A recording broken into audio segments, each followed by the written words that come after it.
আপনি যদি ফলের বিষয়ে ভেবে কর্ম করতে থাকেন তাহলে সেটা অনুচিত।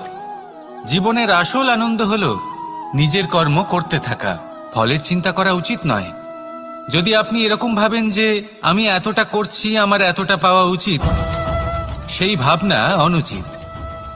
যদি আপনি সেবার মানসিকতা নিয়ে কর্ম করতে থাকেন, কর্মচক্রে প্রবাহিত হন, যদি আপনি এমন ভাবনা রাখেন যে আমি এতটা পাচ্ছি তাই এর থেকে অনেক বেশি আমি কর্ম করব, তাহলে নিশ্চিত রূপে আপনি যতটা করছেন তার থেকে অনেক বেশি আপনি পাবেন, আপনার আশার থেকে অনেক বেশি আপনি পাবেন। শুধু জীবনে অনেক বেশি কাজ করতে থাকুন, ফলের চিন্তা করবেন না। আর মনে রাখবেন, এই ভাবনাই সব থেকে বড় বীজ। কর্মের উপর বিশ্বাস রাখুন, জীবনে যা যা আপনি চান সবই সুখময় হবে। আসুন আর আমার সাথে ভালোবেসে বলুন, রাধা রাধা।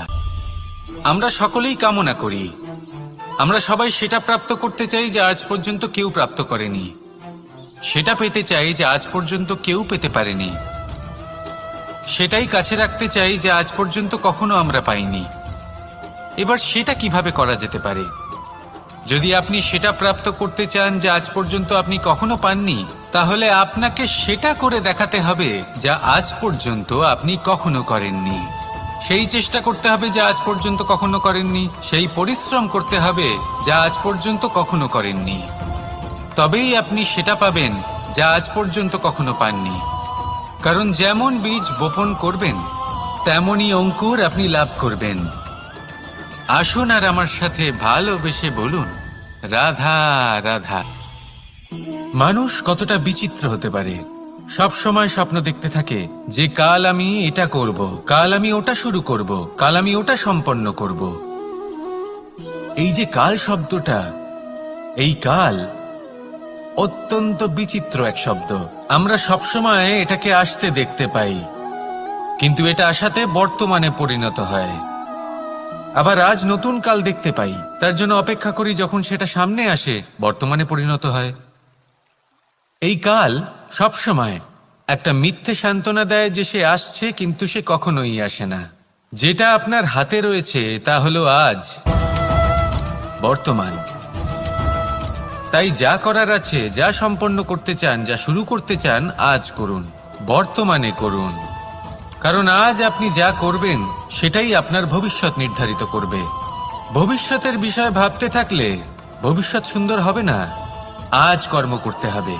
তাই আজ বর্তমানে জীবনযাপন করুন, কর্ম করুন, আর আমার সাথে ভালোবেসে বলুন, রাধা রাধা।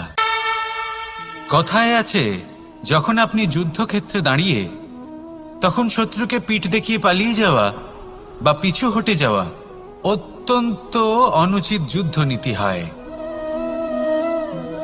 কথায় আছে যে শ্রেষ্ঠ যুদ্ধ নীতি হলো সেটাই যেখানে আপনি অস্ত্র হাতে নিয়ে এগিয়ে যান, সাহসের সাথে যুদ্ধ করে শত্রুকে পরাস্ত করে ফিরে আসেন। আর সেটাই আমি করেছিলাম। তখন মহাভারত রচনা হয়েছিল, কারণ তখন ধর্ম রক্ষা করা আবশ্যক ছিল। কিন্তু এমনও একটা সময় ছিল যখন আমি যুদ্ধ থেকে পালিয়েছি, কারণ তখন প্রজাদের সুরক্ষা বেশি গুরুত্বপূর্ণ ছিল। আমার গায়ে যুদ্ধ বিমুখ হবার কলঙ্ক লাগিয়েছিল। কিন্তু ঠিক আছে, আমি সেটাই করেছিলাম যেটা প্রয়োজনীয় ছিল। শ্রীরামও লঙ্কা গিয়ে রাবণকে হত্যা করার পূর্বে 4 মাস ধরে অপেক্ষা করেছিলেন। অপেক্ষায় ছিলেন কবে সেই সেতু সম্পন্ন হবে। তারপরে গিয়ে রাবণকে পরাস্ত করলেন, তাকে বধ করলেন। জীবনে কখনো কখনো থেমে যাওয়া বা পিছু হটে যাওয়া কার্যকর হতে পারে। এটা প্রত্যেক সময়ের উপরে নির্ভর করে। শত্রু যে কেউ হতে পারে, যখন খুশি আক্রমণ করতে পারে। কোনো মানুষ হতে পারে, আবার কোনো দানবও হতে পারে। আমাদের নিজেদের মানসিকতা হতে পারে, কোনো অসুখ হতে পারে, মহামারীও হতে পারে। সেক্ষেত্রে সেটাই করুন যেটা উচিত মনে হয়। দেখুন, প্রত্যেকবার নারায়ণ তো আপনাকে সাহায্য করতে আসবেন না। অনেক সময় মানুষকে নিজেকেই সেই বাধার সম্মুখীন হয়ে তাকে পরাস্ত করতে হয়। আর এমনিতেও কথায় আছে যে প্রত্যেক নরের মধ্যে নারায়ণ আছেন। তাই অন্তরের নারায়ণকে জাগ্রত করুন, আর যা সমস্যা আছে তাকে সমাপ্ত করে ফেলুন, তা সে যতই পিছু হটে করতে হোক না কেন। আসুন আর আমার সাথে ভালোবেসে বলুন, রাধা রাধা। মানুষ সত্যের সাথে অবগত হবার জন্য ব্যাকুল হয়ে থাকে, চিরকাল চেষ্টা করতে থাকে। জন্ম থেকেই তার মনে এই ইচ্ছে জাগ্রত হয় সত্যিটা কি সেটা জানতে। এবার এই ইচ্ছে এটা পূর্ণ কিভাবে করা যেতে পারে? কারণ মনে হয় যে জ্ঞান অর্জন করলেই এই ইচ্ছে পূর্ণ হতে পারে, তাই কেউ কেউ জ্ঞানের পেছনে ছুটতে থাকেন। কেউ এটা ভাবেন যে এই ইচ্ছে পূর্ণ করা যেতে পারে ধন আর শক্তির দ্বারা, তাই তারা ধন আর শক্তি প্রাপ্ত করতে চান। কেউ আবার ভাবেন যে অন্তরের মন্থন দ্বারা এটা সম্ভব হতে পারে। এবার এটাও সত্যি যে মন্থন করলে অমৃত লাভও সম্ভব হতে পারে, কিন্তু তার জন্য এই মন্থন করার জন্য একটা উচিত দিকে অগ্রসর হওয়া প্রয়োজনীয়। উচিত সংযমের দ্বারা সামনে এগোতে হবে, আর কোনো আশা না করে সামনে এগিয়ে যেতে হবে, তবেই এটা সম্ভব হতে পারে। একটা বাদ্যযন্ত্রের কথা ভেবে দেখা যাক। তার থেকে সুর তখনই নির্গত হয় যখন তার তারগুলি ঠিক করে বাঁধা হয়। যদি বেশি বেঁধে ফেলা হয় তাহলে তার ছিঁড়ে যেতে পারে, আর যদি ঢিলে থেকে যায় তাহলে তার থেকে উচিত সুর নির্গত হবে না। একটা অত্যন্ত গুরুত্বপূর্ণ কথা মনে রাখবেন, সত্যকে লাভ করার প্রাথমিক আধার হল অনুশাসন। জীবনে এই অনুশাসন আনুন, সত্য আপনা আপনি আপনার কাছে চলে আসবে, আর এই মন প্রসন্ন হয়ে বলবে রাধা রাধা। আকাঙ্ক্ষা কখন লোভে পরিণত হয়ে যায় তা কেউ বলতে পারে না। এবার তার পরিণাম কি হতে পারে তাও আমরা কেউ জানি না। আজ আমি আপনাকে বলছি, কোনো ব্যক্তি সবথেকে বেশি ক্ষতির সম্মুখীন তখনই হয় যখন সে এটা মনে করে যে সে সবথেকে বেশি সুরক্ষিত স্থানে রয়েছে। সে ভাবে যে সে সেখানে সুরক্ষিত রয়েছে। সে তখন অসাবধান হয়ে পড়ে, আর তখনই তাকে জীবনের সবথেকে বড় ক্ষতির সম্মুখীন হতে হয়। নিঃস্ব হয়ে যাওয়ার পরিস্থিতি কোনো মানুষের জীবনে তখনই আসে যখন তার কাছে প্রচুর সম্পত্তি থাকে এবং সে তার থেকেও অনেক বেশি সম্পত্তি অর্জন করতে চায়। সেই অনেক বেশি সম্পত্তি অর্জন করার চেষ্টায় সে এমন কিছু করে বসে যার ফলে তাকে সমস্ত সম্পত্তি হারাতে হতে পারে। একজন রচনাকার নিজেই নিজের প্রতিভা একদম শেষ করে দিতে পারে যখন সে অনেকগুলো কাজ নিজের কাঁধে নিয়ে নেয়। একটা গুরুত্বপূর্ণ কথা সবসময় মনে রাখবেন, আজ আপনি যেখানেই থাকুন না কেন, যেমনই যে কোনো স্থানেই থাকুন না কেন, এর পেছনে আপনার আকাঙ্ক্ষার একটা বিশাল ভূমিকা রয়েছে। কিন্তু মনে রাখবেন, আপনাকে শিখতে হবে যে কখন আর কিভাবে নিজের উচ্চাকাঙ্ক্ষাগুলিকে লাগাম পরাতে হবে, কারণ এটা অত্যন্ত আবশ্যক। তাই আসুন আর আমার সাথে ভালোবেসে বলুন রাধা রাধা। সংসারের বিভিন্ন ক্ষেত্রে আপনি অনেক কিছুই দেখতে পাবেন, যে কোনো খেলা, কোনো নাটক দেখতে পাবেন, কেউ কোনো খেলা খেলছে তা দেখতে পাবেন, আর দর্শকগণ এই দেখে অত্যন্ত আনন্দ লাভ করেন, হাততালি দিতে থাকেন, প্রশংসা করতে থাকেন, নিজের অন্তরের উৎসাহ প্রকাশ করতে থাকেন। কি দেখে করেন? সেই সমস্ত খেলোয়াড়দের দেখে করেন যারা এই খেলাটা খেলছে, তাই না? কিন্তু অনেক সময় সেই খেলোয়াড়রা সেই খেলার আনন্দ উপভোগ করতে পারেন না, কারণ ওনারা চাপা পড়ে যান তাদের কামনার চাপে। জয় লাভ করার কামনা, প্রথম স্থান লাভ করার ইচ্ছে, প্রতিযোগিতায় সব থেকে এগিয়ে থাকার ইচ্ছে তাদেরকে এই খেলা উপভোগ করতেই দেয় না। সেই জন্য কখনো কখনো এই খেলোয়াড়দের থেকে অনেক বেশি আনন্দ উপভোগ করেন দর্শকগণ, যেখানে এই খেলাটা কিন্তু খেলছেন খেলোয়াড়রাই। আমি এটা বলছি না যে এই ইচ্ছে, এই আকাঙ্ক্ষা অনুচিত না, কিন্তু তার সাথে সেই খেলা, সেই কর্মের আনন্দ উপভোগ করাও অত্যন্ত গুরুত্বপূর্ণ। তাই সেটা উপভোগ করুন। যে উৎসাহ আপনি উপভোগ করছেন তা যাপন করা অত্যন্ত গুরুত্বপূর্ণ। দেখুন, সত্যি বলতে এটা কিন্তু আপনার অধিকারও বটে। আপনি যে কর্ম করছেন তার ফল তো আপনি অবশ্যই পাবেন। সেটা যখন আপনি পাচ্ছেন তখন আপনার তা উপভোগ করা উচিত। সেটাই করুন। জীবনে সফলতা এবং অসফলতা এরা আসা যাওয়া করতে থাকে। যখন সাফল্য আসবে তখন তা উপভোগ করুন, যখন অসফলতা আসবে তখন তার থেকে শিক্ষা লাভ করুন। সাফল্য আপনার কাছে আবার ফিরে আসবে। আর এই মন, আপনি তো জানেন, এই মন প্রসন্ন হয়ে বলবে, রাধা রাধা। ভোজন, এই সংসারে যেই হোক না কেন, কোনো মানুষ হোক, কোনো প্রাণী হোক, কোনো কীট হোক বা কোনো বনস্পতি হোক, প্রত্যেকের জন্য ভোজন অতি আবশ্যক। কারণ ভোজন থেকেই শক্তি পাওয়া যায়, আর সেই শক্তি দিয়েই সংসারের, আমাদের জীবনের সমস্ত কার্য করা যায়। এবার এমন এক ধরনের শক্তি হয় যা শীতের ঋতুতে সূর্য থেকে আমরা পেয়ে থাকি, আর আরেক ধরনের উত্তাপ হয় যা দিয়ে ভোজন রান্না করা হয়, সুস্বাদু নানান ধরনের ভোজন। এবার অত্যন্ত গুরুত্বপূর্ণ হলো যে ব্যক্তি সেই ভোজন বানাচ্ছেন তার মানসিক পরিস্থিতি, এবং সেই ব্যক্তি যিনি ভোজন গ্রহণ করছেন তার মানসিক অবস্থা। যখনই আপনি ভোজন বানাচ্ছেন তখন ভালোবাসার সাথে কাজটা করুন, ধন্যাত্মক ভাব নিয়ে, সৎ ভাবনার সাথে। কারণ আপনার এই মানসিক স্থিতি শক্তির আকারে সেই খাদ্যের সাথে মিলেমিশে যায়। আর যখনই আপনি ভোজন গ্রহণ করছেন তখন সদ্ভাবনার সাথে, প্রসন্নতার সাথে গ্রহণ করুন, ধন্যাত্মক ভাব নিয়ে। যদি আপনি প্রসন্নতার সাথে রান্না করেন, প্রসন্নতার সাথে খাদ্য গ্রহণ করেন, তাহলে আপনি প্রসন্নই থাকবেন। আর মন সুপ্রসন্ন হয়েই বলবে, রাধা রাধা। কখনো কখনো আমরা ভাবি যে কোনো ব্যক্তি যিনি ধর্মের পথে চলেছেন, যদি তার দ্বারা কোনো ভুল হয়ে থাকে তাহলে নিয়তি তাকে সেই মুহূর্তেই কঠোর শাস্তি দেন।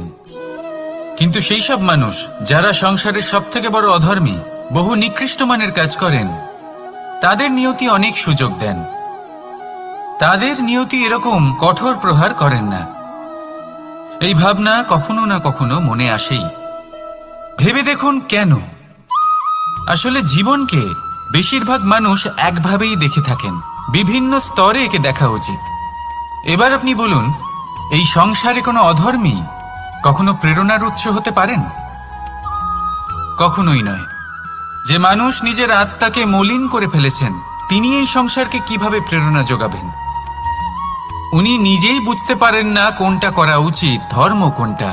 তাই নিয়তি তাকে একটা সুযোগ দেন, এটা বোঝার সুযোগ দেন যে কোনটা উচিত, কোনটা ধর্ম।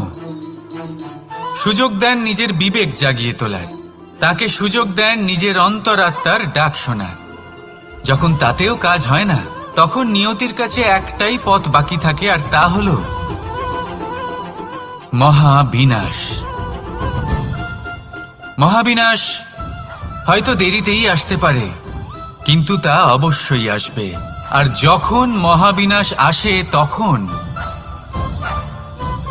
মহাবিনাশের যন্ত্রণা সমগ্র মানব জীবনের যন্ত্রণার থেকে অনেক বেশি হয়। এই কথাটা সবসময় মনে রাখবেন।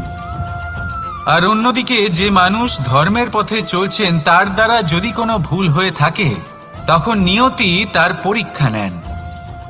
কিছুক্ষণের জন্য মানুষের মনে হতে পারে নিয়তি তাকে কঠোর শাস্তি দিয়েছেন, কিন্তু সময়ের সাথে আমরা সবাই দেখি যে যখন সেই মানুষ সেই পরীক্ষায় উত্তীর্ণ হন, এই সমস্ত সংসারের জন্য প্রেরণার উৎস হয়ে ওঠেন। অর্থাৎ নিয়তি প্রত্যেক মানুষকে তার কর্ম অনুসারে উচিত ফলও দেন, উচিত শাস্তিও দেন। পার্থক্য হলো শুধুমাত্র সময় আর আপনার দৃষ্টিভঙ্গি। তাই ধর্মের পথে চলুন আর আমার সাথে ভালোবেসে বলুন, রাধা রাধা। দ্বিধাবোধ। অনেক সময় আমরা জীবনে সেই বাঁকে এসে পৌঁছই যেখানে আমরা বুঝতেই পারি না যে এবার কোন দিক নির্বাচন করা উচিত। কখনো এদিকে যাওয়া উচিত মনে হয়, কখনো ওদিকে যাওয়া উচিত মনে হয়, কখনো দুদিকেই যাওয়া প্রয়োজনীয় বলে মনে হয়, কিন্তু তা তো সম্ভব নয়। কখনো কখনো এটা মনে হয় যে এখানেই থেমে যাওয়া ভালো, কোথাও না যাওয়াই শ্রেয়। এবার একেই তো দ্বিধাবোধ বলে। সংসারে এমন কোনো দ্বিধা নেই যার সমাধান সম্ভব নয়। এই দ্বিধাবোধ স্বাভাবিক। আর আপনার এই দ্বিধাকে আমি একটু সরল করে দিই। দ্বিধাগ্রস্ত হয়ে নির্বাচন করলে তখন এটা মাথায় নিয়ে করবেন যে আপনার এই নির্বাচনের ফলে এই সংসারের ওপর, এই সমাজের ওপর কি প্রভাব পড়তে পারে।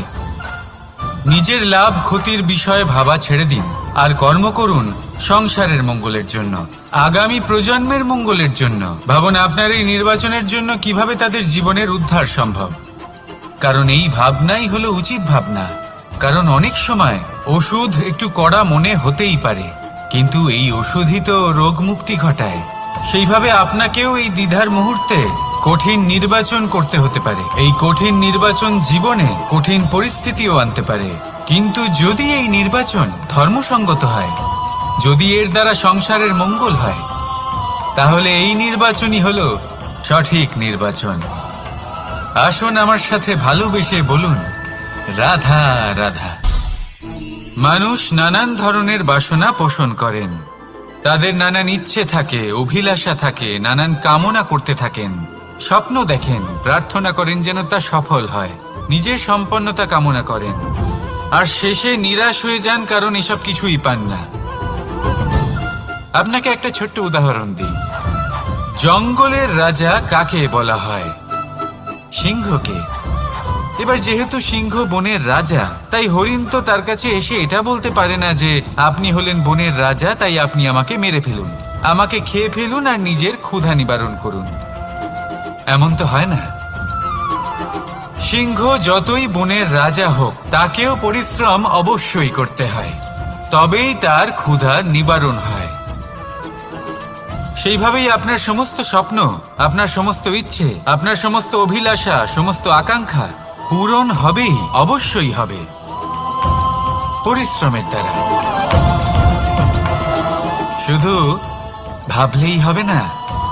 তাহলে আপনিও জীবনে পরিশ্রম করুন, নিজের সমস্ত স্বপ্ন পূরণ করুন, আর আমার সাথে ভালোবেসে বলুন, রাধা রাধা। আপনি কি কখনো কোনো উঁচু পর্বতের শিখরে পৌঁছতে পেরেছেন? যদি পৌঁছে থাকেন বা যদি আপনি কোনো উঁচু পর্বতের শিখরে যান, তাহলে ভালো করে দেখবেন, আপনি যত উঁচুতে অগ্রসর হতে থাকবেন, আস্তে আস্তে সমস্ত বনস্পতি বিলুপ্ত হতে থাকে। তারপরে সমস্ত গাছপালা, পশু পাখি সব বিলুপ্ত হতে থাকে। শেষ পর্যন্ত সেই শিখরে থেকে যায় শুধুমাত্র শান্তি, নীরবতা। আমাদের মানুষের সাথেও এটাই হয়। মানুষ যখন আত্মবিকাশের পথে অগ্রসর হতে থাকে এবং নিজের জীবনের শিখরে পৌঁছতে চায়, তখন তার একা থাকা অত্যন্ত প্রয়োজনীয় হয়। আর তাকে তখন ত্যাগ করতে হয় নিজের সুখ স্বাচ্ছন্দ্য, নিজের সম্পত্তি, নিজের সমৃদ্ধি, নিজের সৌন্দর্য। দেখুন, জীবনের শিখরে পৌঁছনো একেবারেই সহজ কাজ নয়। এ হলো অত্যন্ত দুর্গম এক পথ। কিন্তু যদি আপনি সেখানে পৌঁছতে চান, তাহলে আপনাকে ত্যাগের প্রবৃত্তি জাগিয়ে তুলতে হবে। ত্যাগ কি সেটা জানতে হবে, কারণ ত্যাগের ফলেই মনে শান্তি আসে, আর সেই শান্তির ফলে মনে উৎপন্ন হয় প্রেম। আর এই প্রেমই হলো জীবনের অন্তিম লক্ষ্য। তাহলে আসুন আমার সাথে ভালোবেসে বলুন, রাধা রাধা। অধিকার, এটা না কোনো সাধারণ শব্দ, না কোনো ব্যবসা, নিজেই একটা অদ্ভুত ব্যাপার এই অধিকার। স্বয়ং ঈশ্বর মানুষকে জীবন বাঁচার অধিকার দিয়েছেন। কিন্তু যখন কোনো নারীর অধিকারের প্রশ্ন আসে, তখন সেই অধিকারের সাথে কর্তব্য জুড়ে যায়। এবার নারীর অনেক অধিকারের মধ্যে একটা অধিকার হলো নিজের স্বামী নির্বাচন করা। নির্বাচন করা কে হবে তার অর্ধাঙ্গ, এমন একজন ব্যক্তি নির্বাচন করা যিনি নিজের সাথে, নিজের স্ত্রীর সাথে, সমগ্র পরিবারের সাথে এই সমগ্র সমাজের পরিস্থিতিকে উন্নত করতে পারেন। তাহলে ভাবুন, নিজের জন্য স্বামী বেছে নেওয়া কত বড় অধিকার, আর যোগ্য স্বামী বাছা তার থেকেও বড় কর্তব্য। তাই নারীর অধিকারের সাথে যখন কর্তব্য শব্দ জুড়ে যায়, অধিকার নামক শব্দের মাহাত্ম্য আরো বেড়ে যায়। আপনিও নিজের জীবনে নিজের অধিকারের সাথে কর্তব্যকে জুড়ে দেখুন। যদি এরকম করেন, তাহলে সমস্ত স্বপ্ন পূর্ণ হবে, আর মন প্রসন্ন হয়ে বলবে,